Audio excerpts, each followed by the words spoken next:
जय श्री कृष्ण दोस्तों। आज इस कहानी में हम जानेंगे कि क्यों महारानी कुंती ने भगवान कृष्ण से आजीवन दुख क्यों मांगा। यह एक रहस्यमयी और प्रेरणादायक कहानी है। दोस्तों, महाभारत केवल युद्ध की कहानी नहीं है, यह जीवन के गहरे सत्य, भक्ति और धर्म के रहस्यों का अंत खजाना है। इसमें हर पात्र के निर्णय में कोई न कोई आध्यात्मिक संकेत छिपा है। महाभारत में महारानी कुंती एक ऐसी स्त्री है जिन्होंने जीवन भर संघर्ष, अपमान, त्याग और पीड़ा झेली थी, लेकिन उनका चरित्र अटल और भक्ति अटूट रही। सबसे आश्चर्यजनक घटना तब घटी जब महायुद्ध के बाद भगवान श्री कृष्ण उनके सामने आए और कहा, हे कुंती, अब सब संकट समाप्त हो गए हैं, तुम मुझसे कोई भी वर मांग लो। परंतु जो उत्तर कुंती ने दिया वह सुनकर स्वयं योगेश्वर श्री कृष्ण भी मुस्कुरा उठे और गहन मौन में डूब गए। कुंती ने कहा, हे प्रभु, मुझे जीवन भर दुख देते रहना ताकि मेरी दृष्टि सदा आपके चरणों में बनी रहे।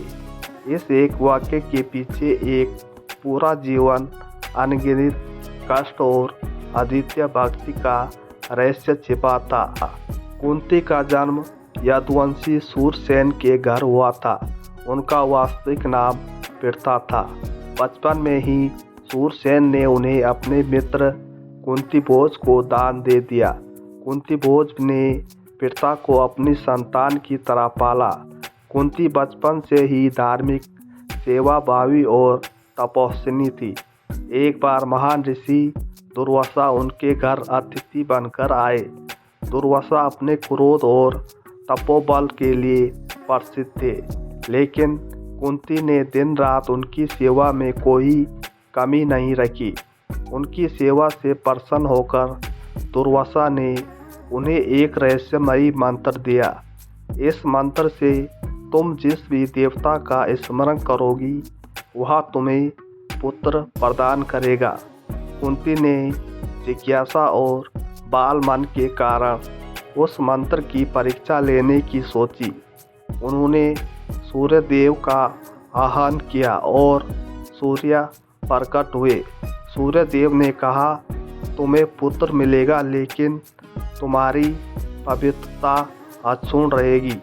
कुंती को एक तेजस्वी पुत्र मिला, लेकिन अविवाहित होने के कारण समाज के भय और अपमान से बचने के लिए उन्होंने नवजात कर्ण को एक संदूक में रखकर गंगा में बहा दिया।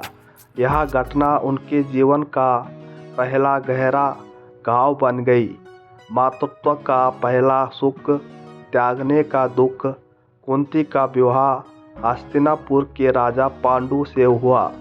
पांडु अत्यंत वीर और धर्मात्मा थे, परंतु एक शिकार यात्रा में पांडु ने अनजाने में एक ऋषि को मार दिया, जिनका श्राप था, जब भी तुम अपनी पत्नियों के साथ दाम्पत्य संबंध बनाओगे तुम्हारी मृत्यु हो जाएगी।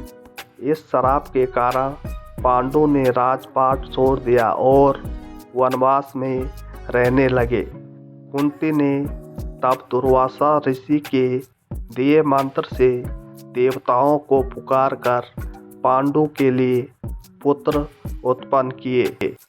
धर्मराज युधिष्ठिर, धर्मदेव से, भीम वायु से, अर्जुन इंद्रदेव से और माद्री को भी यह मंत्र दिया, जिससे नक्षत्र और अश्विनी कुमार से अनुकूल नकुल सहदेव का जन्म हुआ। वनवास के दौरान ही एक दिन माद्री ने पांडु को मोहित कर दिया। श्राप के कारण पांडु का देहांत हो गया। माद्री ने सती होकर प्राण त्याग दिए, लेकिन पांचों पुत्रों की जिम्मेदारी अकेली कुंती पर आ गई। वह विधवा होकर हस्तिनापुर लौटी, जहां उन्होंने धृतराष्ट्र और गांधारी के साथ महल में रहना शुरू किया। लेकिन दुर्योधन की ऐश्वर्य और षड्यंत्र का सामना करना पड़ा। दुर्योधन ने पांडवों को जलाने के लिए लक्षाग्रह का षड्यंत्र रचा। कुंती अपने पुत्रों के साथ वेश बदलकर भागी, जंगलों में रही, ब्राह्मणों के घर में भिक्षा मांगकर जीवन बिताया। एक बार हिडिंबा राक्षस के हाथों मृत्यु का खतरा आया, लेकिन भीम ने उसे मार डाला। भीम का विवाह हिडिंबी से हुआ और घटोत्कच का जन्म हुआ। यह भी कुंती के लिए अप्रत्याशित जीवन मोड़ था। कुंती के जीवन में एक रोचक घटना द्रौपदी स्वयंवर के समय घटी। जब अर्जुन द्रौपदी को जीतकर लाए, कुंती ने बिना देखे कहा, जो भी लाए हो सब में बांट लो। उनके इस वाक्य से द्रौपदी 5 पांडवों की पत्नी बनी, जो आगे चलकर महाभारत युद्ध का बड़ा कारण बना। महाभारत युद्ध से पहले कुंती ने कर्ण को अपनी पहचान बताई। उन्होंने कहा, तुम मेरे श्रेष्ठ पुत्र हो, परंतु यह रहस्य अभी तक छुपा था। कुंती ने कर्ण से पांडवों का साथ देने का आग्रह किया, लेकिन कर्ण ने कहा, माता, मैं आपके अन्य पुत्रों को मारूंगा नहीं, परंतु अर्जुन से युद्ध अवश्य करूंगा। यह बात कुंती के जीवन का एक और दुख का अध्याय था। माँ होते हुए भी पुत्र को खो देना। कौरव द्रौपदी के 5 पुत्र मार गए। कुंती को यह भी देखना पड़ा कि कर्ण, जिसे वह जन्म से त्याग चुकी थी, उनके ही पुत्रों के हाथों मारा गया। युद्ध के बाद विजय पांडवों की हुई, लेकिन कुंती के जीवन में केवल विजय का शून्य और हानि का अंधकार था।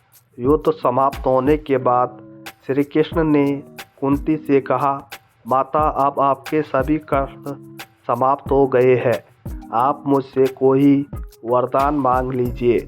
तब कुंती ने नर्म भाव से कहा, हे प्रभु, मुझे जीवन भर दुख देते रहना। कृष्ण आश्चर्य से बोले, माता, हर कोई सुख मांगता है, आप दुख क्यों मांग रही है? कुंती ने उत्तर दिया, हे माधव, जब जब मैं दुख में रही, तब तब मेरी दृष्टि केवल आपके चरणों में रही। जब भी सुख मिला, मन भटकने लगा। मुझे भय है कि सुख मिलने पर मैं आपको भूल न जाऊं, इसलिए मैं चाहती हूं कि मेरे जीवन में दुख आते रहे, ताकि मैं निरंतर आपका स्मरण करती रहूं।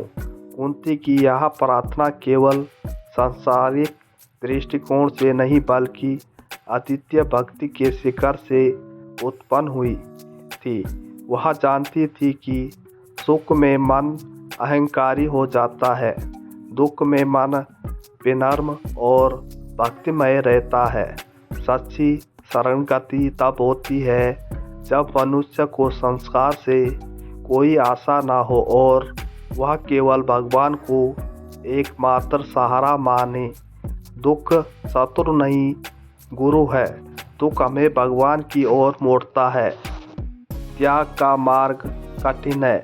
मातृत्व, सुख, सुविधा और वैभव सब त्याग कर भी उन्होंने धर्म का पालन किया। भक्ति की सर्वोच्च अवस्था जब सुख दुख समान हो जाए और ईश्वर ही एकमात्र लक्ष्य बन जाए।